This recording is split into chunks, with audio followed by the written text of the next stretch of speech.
I'm going to hand over to Anne. Anne Jones is the director of the Regenerative Viticulture Foundation, and she is a sustainability expert.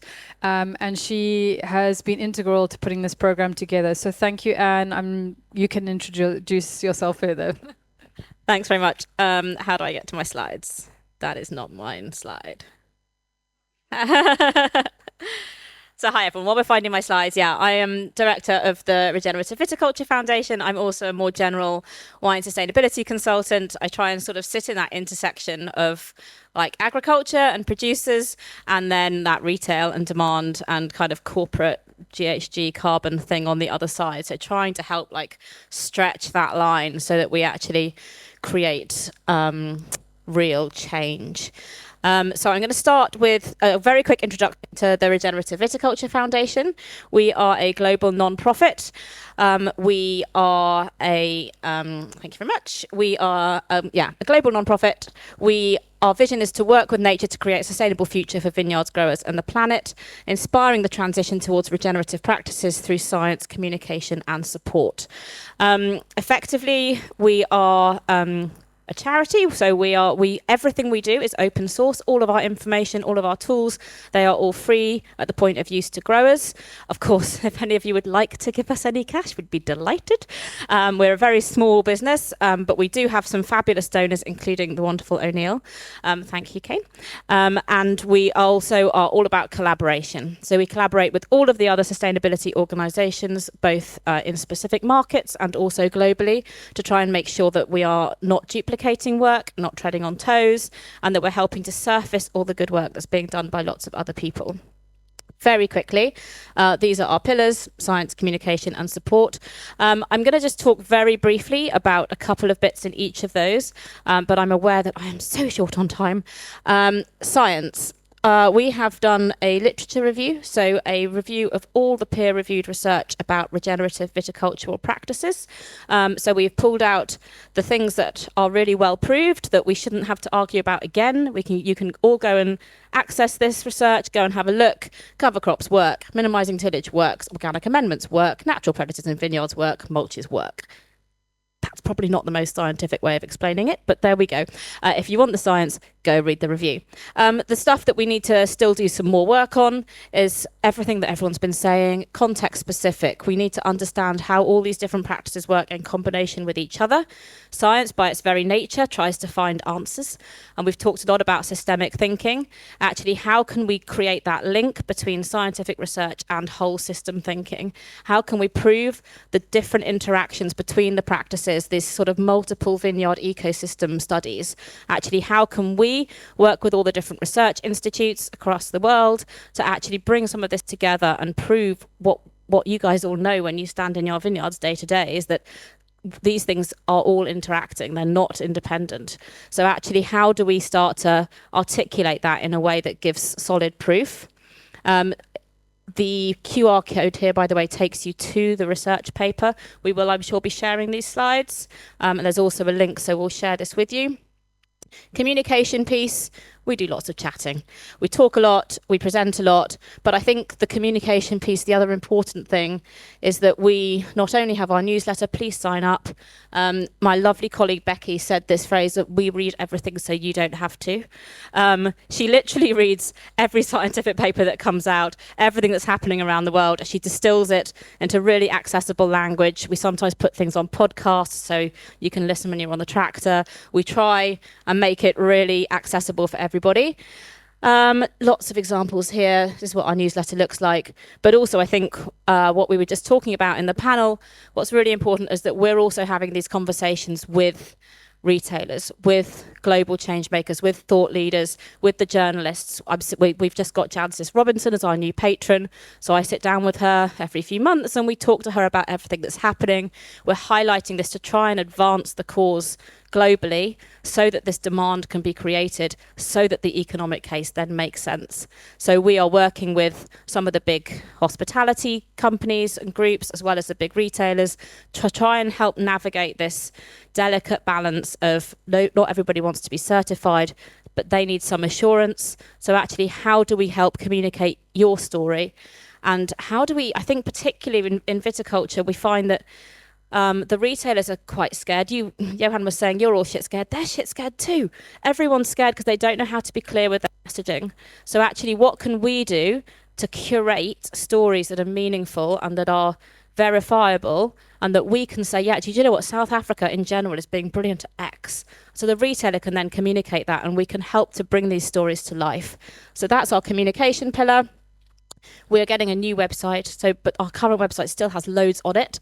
Just it's quite hard to navigate. So if you want the certification piece, just go into the search button and just type certification. It will come up. Don't try and find it through the menus. It will take you forever. But we've got lots of grower Q&As, lots of webinars. I'll talk about the RV guide in a minute. We've got an amazing toolkit. Again, it lists all of the latest research. It gets updated regularly. Glossary. We've got the certification piece. And then a whole section of all the relevant academic studies. And we're also going to be starting a forum with our new website. There's only 1.5 of us working for the foundation, so how we're going to actually moderate this forum is still TBC. But we want to enable all of these discussions. And I think particularly we want to enable the difficult discussions, because that's where we can help. We can sit in the middle and we can bring in experience, expertise from different climates, similar climates, different markets, and we can try and help move through some of these discussions, because without collaboration, we can't really progress. So the certification piece, I think we've talked about, we're neutral. We think they all have different pros and cons for different contexts. We have this amazing RV guide. So if you go on there, you can sign up, you can pop your vineyard in, you don't have to make it visible to everybody, but you can. Obviously, it's great, we think, if you do. What you could do is, we've gone through and we've taken the regenerative principles and we've turned them into vineyard viticulture specific activities. You basically just say which ones you do, how comfortable you are, what you're doing in those. It's a bit of a self-assessment, so you can see how far down the regen route you actually are compared to maybe similar other people in other climates and other markets. At the moment, we've got 470 users, 200 vineyards, 150 are publicly visible. So we would love it if you'd all put yourselves on there as well. And then the bad news is that this bit stands between you and your lunch. The good news is that I have the answer to all of your questions. And the answer is, it depends. Answer to every question is, it depends. So what we've been trying to do with this is we've tried to thought, well, what does it depend on? We talk a lot about like the global principles. Actually, local application of global principles is the most important thing. So how can we help curate those stories, help understand local context in a way that still is meaningful enough to get over those issues of being scared, the transition costs? How can we help to support that journey, whether you're just starting out or whether you're quite a long way down the process? So we started this 1 block challenge. The goal is to advance regenerative viticulture 1 block at a time in wine regions of the world, creating an inclusive movement through action, partnership, and leadership. I think that speaks for itself. So the opportunity is for South Africa to join this, to bring more growers into the movement, to enhance learning and this kind of collective experience and collective support. So viticulturalists talking to each other, supporting each other, but with a focus. I think you all already support each other, but actually how do we as a foundation help focus that in a way that enables us to support you as well, other potentially to be able to bring in, if we know where there are grants or other sources of funding, and to be able to give it enough momentum that we can then help you tell that story as well.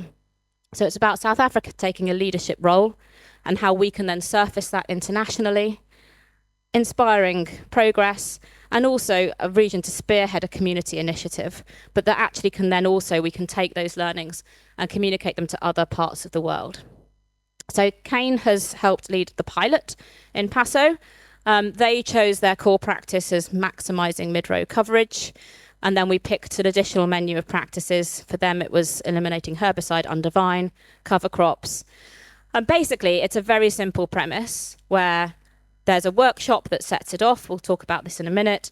It's open to everybody. People can get involved as much or as little as they like. By a block, you can choose 2 rows. You can choose 100 acres, whatever works for you. But then people visit each other with a focused topic, focused practice that's collectively chosen. And then you can share learnings. I was thinking earlier with the compost chat, like if one person shares their compost analysis, what does that mean? Actually, if you have a whole session talking about compost and 10 people share their compost analysis and actually what the implications of that have been on their vineyard, suddenly that's a meaningful learning experience. Whereas if one person just says, this is what I've found, how are you all tying that together into something that you can learn from? So in South Africa, we're saying that this is the opportunity. The idea is that community is to probably start in South Africa, but it may be that over time it splits down into sub-regions. We'll see how specific the practices are. So we would choose a core practice that everyone would focus on first, but with potential for 3 or 4 other things. So it could be eliminating herbicide and bunkies, it could be reducing synthetic pesticides, it could be the diversity of cover crops. We heard earlier that, maybe that's not so great with cattle, maybe it is. How do we know? Let's try it, but try it in a way that limits people's fear and limits your exposure. Like you could choose your worst performing block, for instance, so that actually you've got potentially the most to gain and the least to lose. Some of you already have blocks that you're doing these practices in, so that could just be about integrating those findings into this, where we can help you collate those findings in something that's meaningful for the whole region. So this is our practices again. We have broken the practices, they're kind of topics, and they each relate to the climate farmers' principles of regenerative agriculture. Obviously, I've chosen a picture of a cow. Thanks, Willem. So these are what we would pick from, and hopefully this afternoon, as we are talking in the vineyards, we'll spend some time talking to you guys about what we think those specific practices would be and where you would find the most value. So implementation is choosing the practices. We provide a context-specific handbook. Lovely Sheila from NEM Labs is going to help us with what the tests might be that are context-specific and meaningful and free. There obviously will be a menu of testing that people could opt into, or you could share if you're already doing the Haney test, for example. But actually, it's about everyone doing the same thing consistently, ideally things that are free to do, so that we can get it all from the same test from all of you guys and any other grower that that you might be able to get involved, and then we can share consistent results, field visits, sharing from each other. We would start a WhatsApp group that we will monitor and we will admin. We've also got lovely Sune who's going to help us a little bit, so that mostly when you all start chatting in Afrikaans and I don't know what you're talking about, we can have a bit of that as well. We can support you. We can pull in international expertise where relevant, and we will help coordinate and support. Oh, and then obviously we'll share the benefits and learnings, and we'll obviously also share the benefits and learning from PASO and any other regions that do it. We'll share those, we'll collate them and share them with everybody. This is just a little snapshot of what the handbook looks like, but we will obviously design it specifically for your context. And this is it. So sign up. I put sign up sheets everywhere. You're not committing yourselves to anything major by signing up. All you're doing is saying, yes, I'd like to hear out some more information. We'll send it out electronically as well. But please do sign up. We're not going to force you into anything. We will just send you some more information and maybe try and get some feedback on what would be most useful for you. But effectively, this is the process. We form the community. We will launch it today. The idea being that we start implementing some of these practices in September. We learn more, select the blocks. Obviously, if people can keep a control block, that's really helpful for the results. But again, if you can't keep a control block because it doesn't work for you, then that's also fine. Then we have a workshop. The other question I've asked is if you're prepared to host a field day. So we would rotate field days around different properties, looking at different specific practices, and then get started, making sure that we monitor and measure and that we all create the same assessments at the same time so that we get meaningful learnings. And that is it. Thank you very much. Lunch.